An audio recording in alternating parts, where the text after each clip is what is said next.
Berikan kesempatan untuk pembicara kita yang pertama untuk sekedar informasi kita akan berikan waktu masing-masing pembicara akan menyampaikan materinya 20 menit.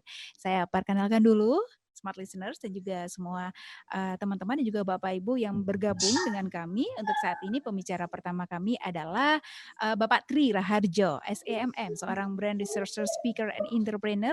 Beliau adalah seorang chairman Trust Co Indonesia dan Info Brand Group, penggagas komunitas Indonesia Brand Network atau IBN, dan Ketua Umum Perhimpunan Waralaba dan juga Lisensi Indonesia.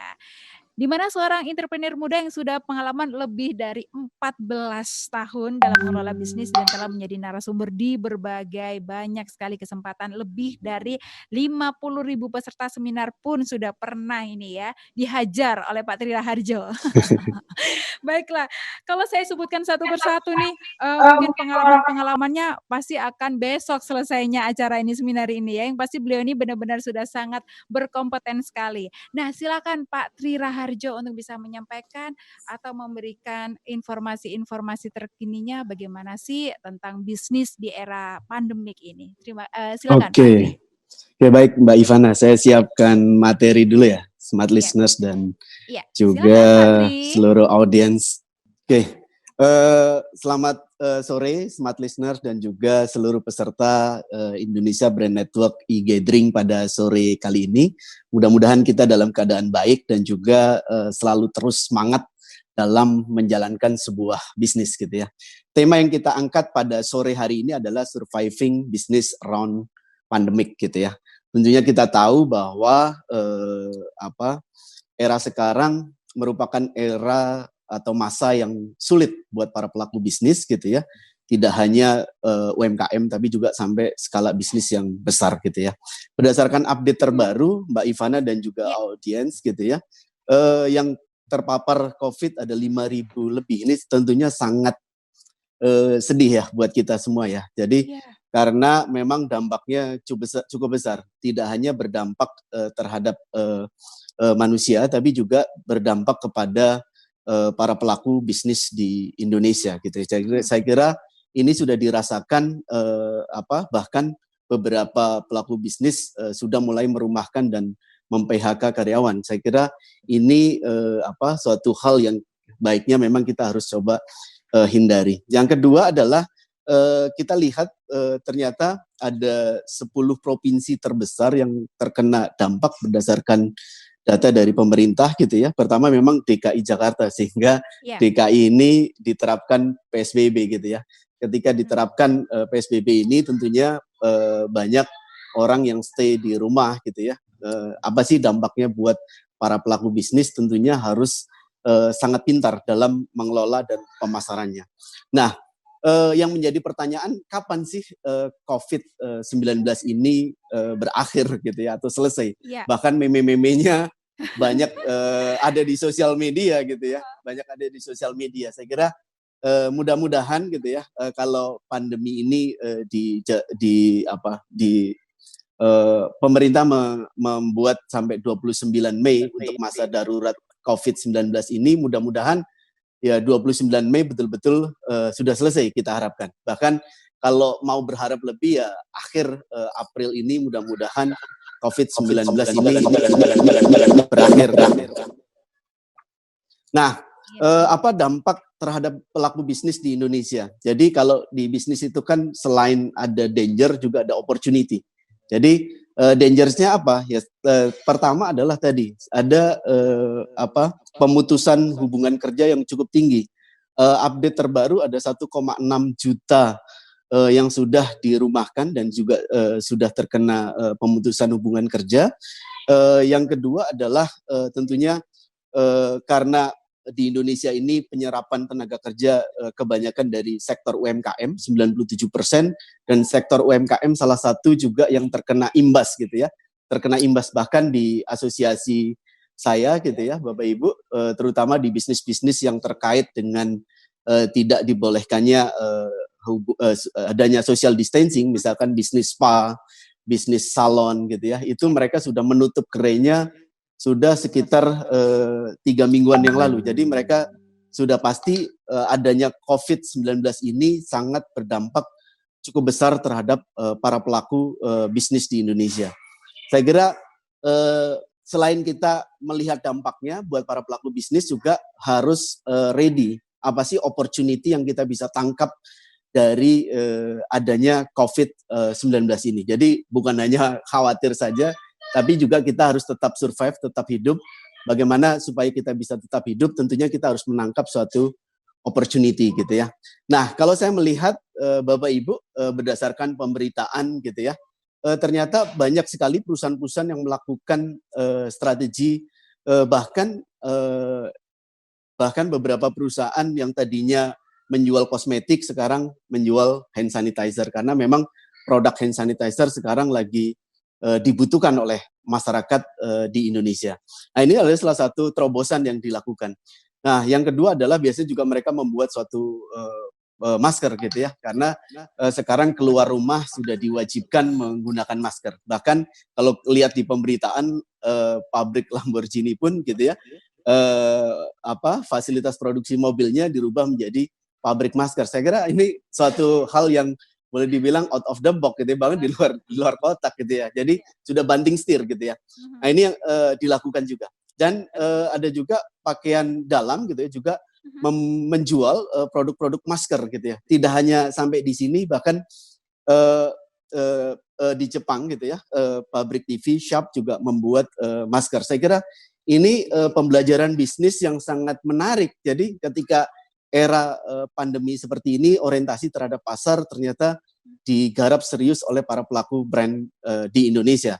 Tapi apakah kita akan mengarah ke sana semua? Tentunya tidak gitu ya. Tapi kalau saya melihat beberapa pelaku brand gitu ya, contoh di bidang elektronik gitu ya, mereka mengeluarkan AC yang boleh dibilang anti virus atau anti bakteri gitu ya. Jadi itu salah satu kreativitas atau inovasi yang dilakukan oleh mereka gitu ya. Jadi banyak sekali kreativiti yang dimunculkan ke publik untuk survive bisnis mereka. Nah, pertanyaannya di brand Bapak Ibu, apa yang sudah dilakukan dan akan dilakukan untuk menghadapi era masa pandemi pada sekarang ini gitu ya. Nah, kalau saya melihat selain kita melihat suatu opportunity gitu ya, karena kita sudah mulai bekerja dari rumah, beribadah dari rumah, dan juga sekolah dari rumah, apa sih produk-produk yang muncul dan juga dibutuhkan oleh konsumen gitu ya. Tadi saya baru diwawancara sama Wallipop dari Detikcom gitu ya. Apa Pak ketika era seperti ini itu harus melakukan apa gitu ya. Nah, kalau di teman-teman kuliner, kalau sekarang Bapak Ibu kuliner itu banyak sekali yang mengalami penurunan omset, bahkan omsetnya kebanyakan tinggal 20-an% dari 100% yang biasa mereka dapatkan. Nah, ada hal yang menarik dari pelaku usaha kuliner di Indonesia gitu ya.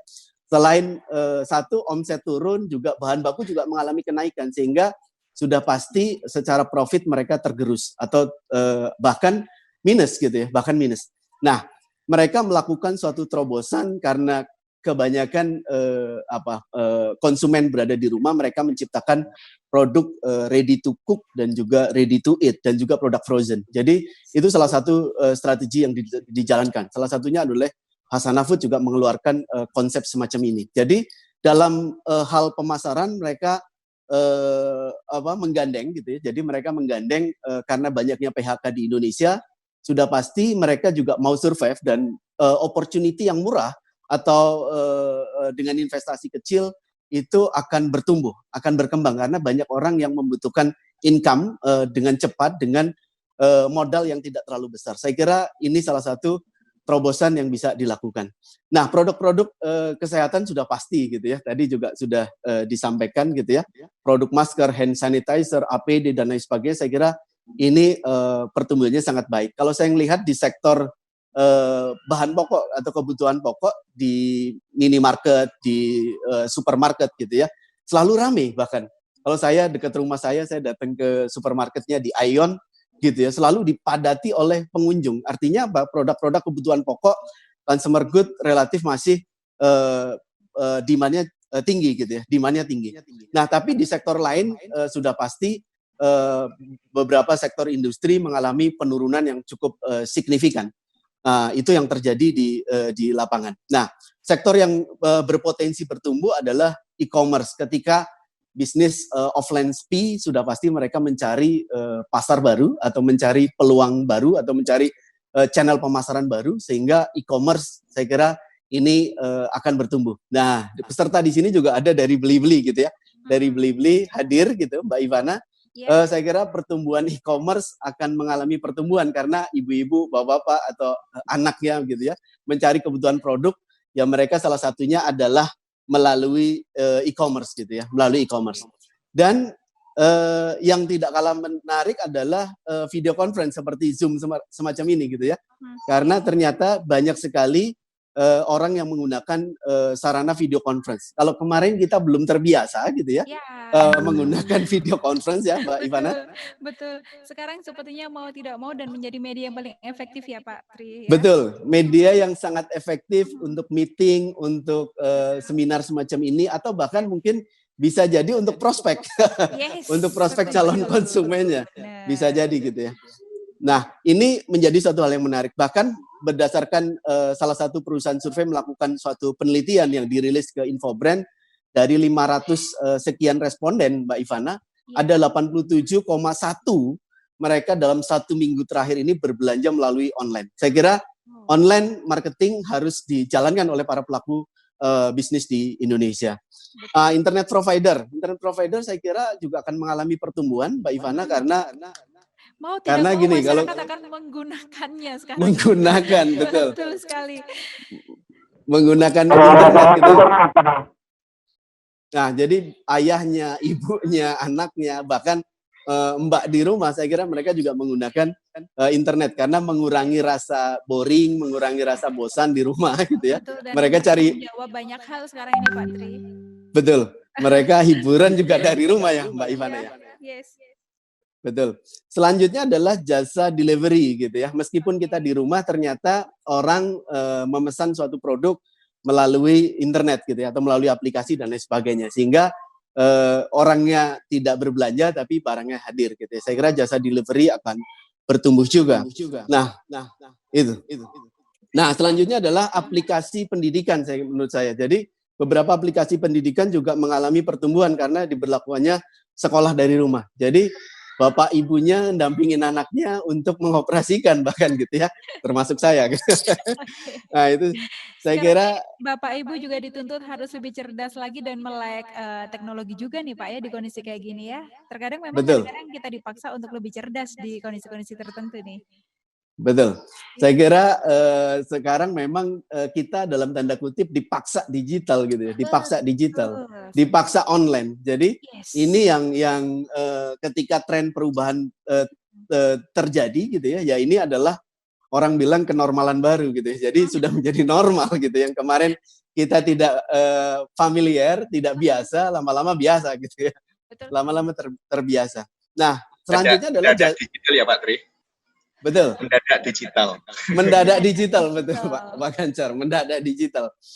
Nah, yang tidak kalah menarik adalah kalau menurut saya juga ada jasa digital marketing. Karena tadi ketika kita mendadak digital, kita agak gagap dalam waktu 1 minggu atau 2 minggu kita dipaksa untuk bisa berinteraksi dengan konsumen kita, menjual produk kita atau jasa kita dengan cepat, sehingga diperlukan jasa digital yang saya kira ini sangat banyak orang membutuhkan jasa ini juga gitu ya. Selain itu juga alat untuk video conference juga semakin banyak dibutuhkan gitu ya. Dan terakhir tadi peluang usaha murah. Nah, ini baru sebagian kecil. Saya kira di masing-masing bisnis Bapak Ibu, saya kira punya opportunity-nya masing-masing, kira-kira produk atau jasa apa yang bisa kita jual kepada publik gitu ya. Nah, ini langkahnya gitu ya. Ini karena saya dikasih waktu 20 menit nih. Kejar-kejar Pak Tri ya. Ini slide hampir terakhir nih gitu ya.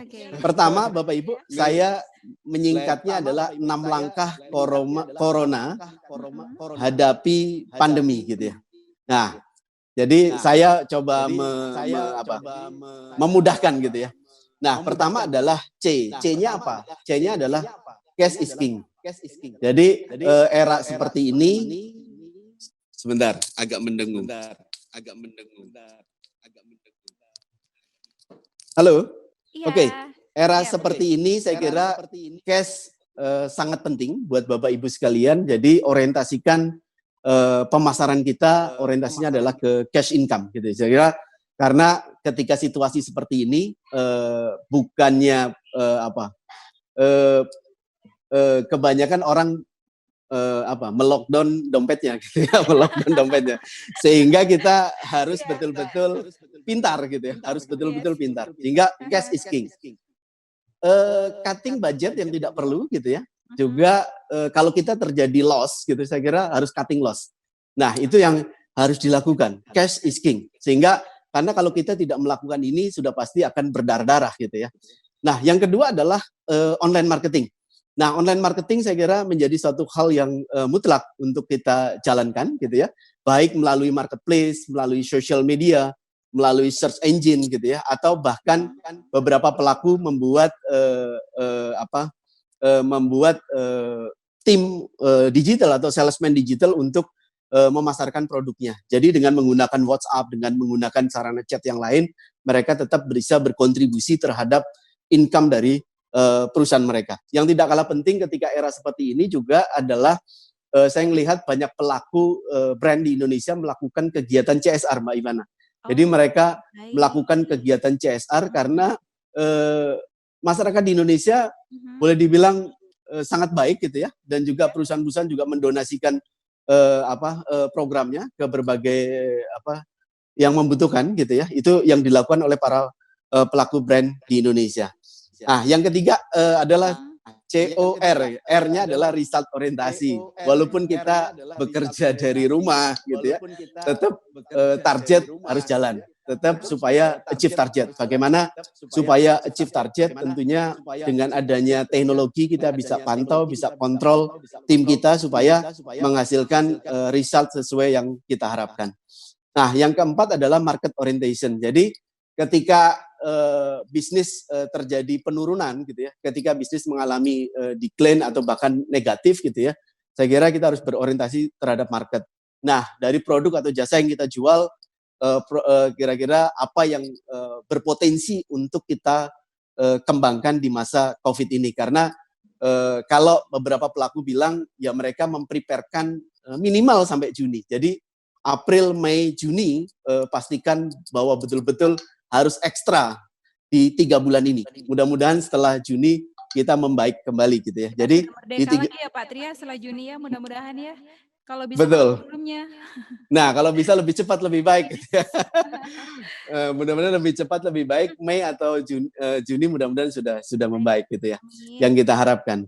Nah, yang selanjutnya adalah navigasi atau navigation. Jadi di era seperti ini kalau saya mengibaratkan kalau kita ada nahkoda kapal gitu ya, ketika kita diterjang ombak yang besar gitu ya, sudah pasti memerlukan navigasi yang tepat sasaran gitu ya, supaya tidak oleng gitu ya, atau bahkan tenggelam. Jadi kita harus buat suatu kompas di dalam bisnis kita supaya mengarahnya lebih pas gitu. Saya kira navigasi ini sangat penting untuk mengarahkan bisnis kita supaya bisa melewati masa pandemi ini.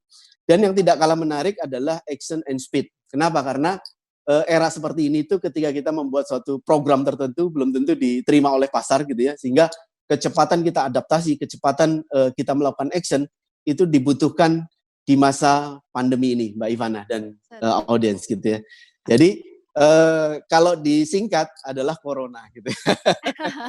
Jadi corona itu adalah cash in is king, online marketing, result orientation, marketing orientation, navigation dan juga action and speed itu ya. Luar biasa sekali Pak Tri. Oke, masih ada ingin yang ditambahkan lagi Pak Tri?